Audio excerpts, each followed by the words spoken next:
You ever encountered one of those kind of people that just being in the room, you kind of feel like, kind of smarmy?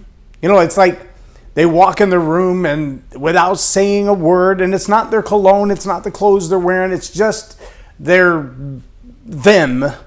Makes you feel like you're about to encounter the world's worst used car salesman.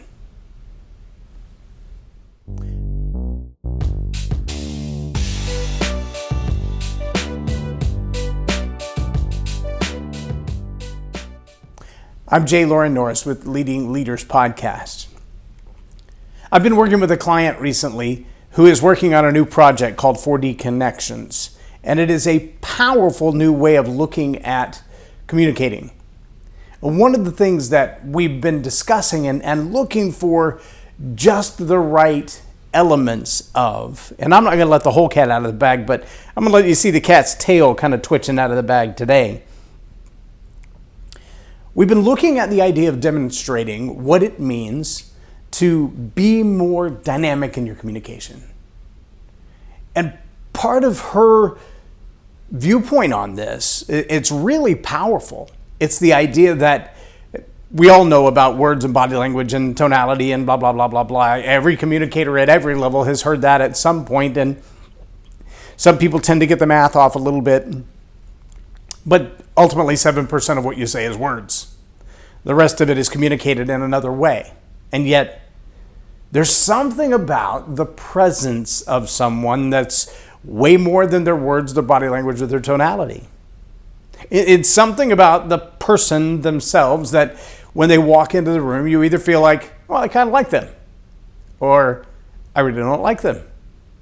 And see, here's the challenge for me is that we know John MAXWELL is right. The 21 irrefutable laws of leadership, the law of the picture, says people do what people see.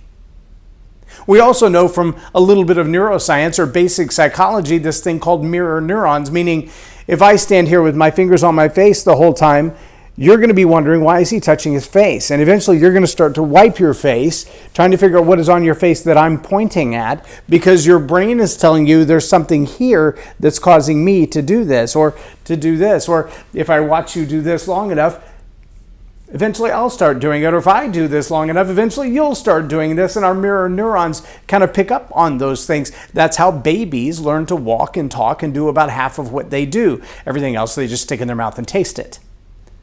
But it's the mirror neurons that cause us to behave in response to someone else in their physical gestures. And again, this is not necessarily what you intend to communicate.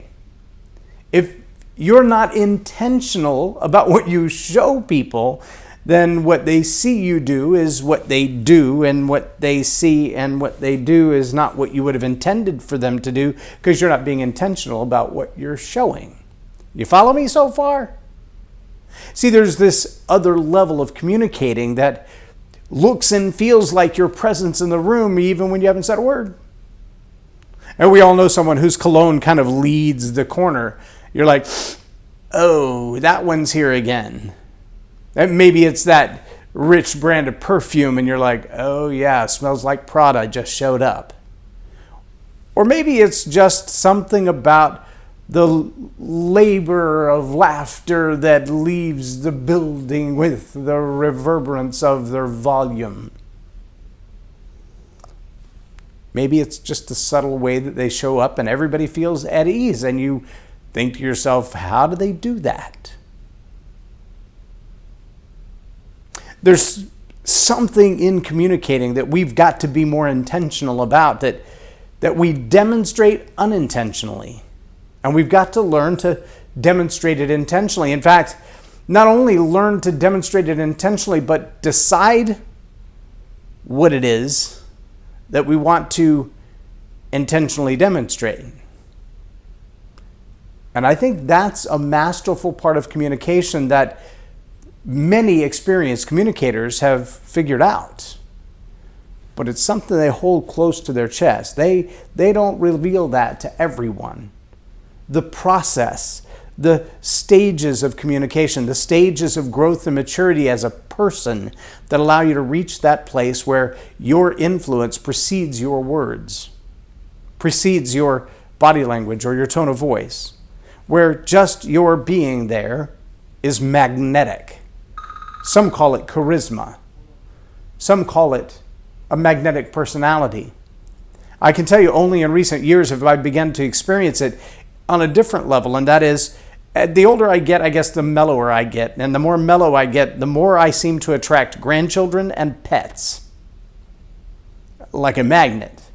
If I just walk in the room, everybody's dog wants in my lap, everybody's cat wants to climb on my head, and everybody's kid wants to climb on me. It's kind of an unusual thing. It's kind of cool when it's all my grandkids, because there's 8 of those things.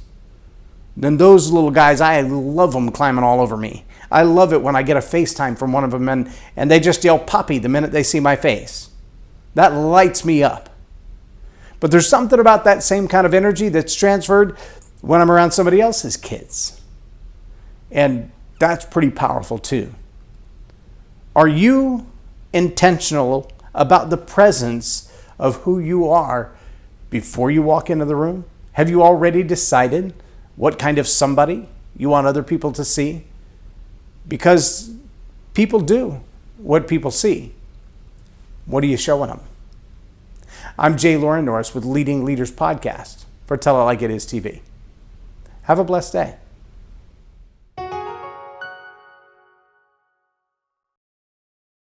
Leadership team. If attitude is going to have a deep impact on your business and bottom line, make it a positive attitude with a positive impact. Visit jlorennorris.com/attitude hack